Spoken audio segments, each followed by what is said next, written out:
Hello guys, आज चाहिँ मैले मासु र ढेँडोको रेसिपी लिएर आएको छु। फर्स्टमा प्याज काटे,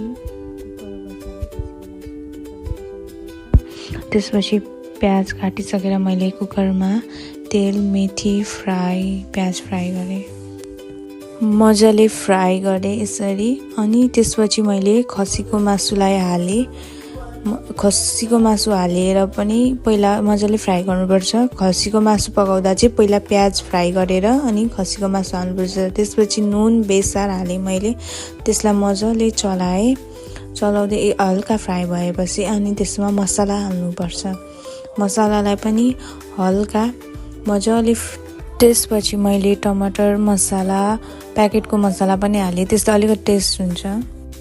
कोदोको पिठो चालेर मैले थालमा हालेँ अनि पानीमा घिउ हालेँ। यो घिउ हाल्यो भने चाहिँ यो टाँसिँदैन।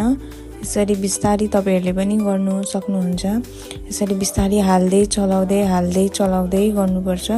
फेरि एकैचोटि गऱ्यो भने चाहिँ टाँसिन्छ। त्यही भएर अगाडि नै घिउ हाल्न पनि सक्नुहुन्छ, तेल पनि हाल्न सक्नुहुन्छ। घिउ हाल्यो भने चाहिँ अलिकति टेस्ट राम्रो आउँछ भनेर चाहिँ घिउ हालेको।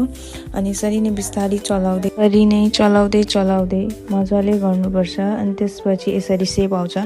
मैले चाहिँ ननस्टिकी प्यानमा गरेको छु किनभने टाँसिँदैन, त्यही भएर। अनि हेर्नुहोस् त कति राम्रो देखेको छ ढेँडो। यसरी नै तपाईहरूले यो जाडोमा यसरी नै मिठो खान सक्नुहुन्छ। यस्तै मिठो भिडियोको लागि मलाई फलो गर्नुहोस्। मलाई चाहिँ यस्तो खाना पकाएर हालेको भिडियो मनपर्छ र मैले हालेको। Thank you for watching.